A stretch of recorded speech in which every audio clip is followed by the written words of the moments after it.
Johnson County, Illinois, Central Ballard County, Kentucky, Northwestern Cracken County, Kentucky, until 2:30 p.m. At 1:41 p.m., a severe thunderstorm was located near Mound City, or 9 miles north of Carroll, moving east at 35 miles per hour.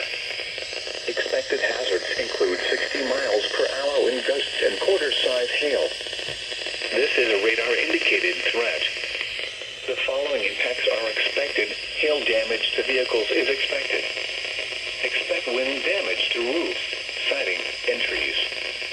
Locations impacted include Paducah, Metropolis, Law Center, Brookport, Mounds, Barlow, Mound City, Karnak, West Paducah, New Columbia, Barkley Regional Airport, Keppel, Joppa, Olmsted, New Grand Chain, and Pulaski. This includes the following highways: Interstate 24 in Kentucky between mile markers 1 and 4. Interstate 24 in Illinois between mile markers 23 and 38.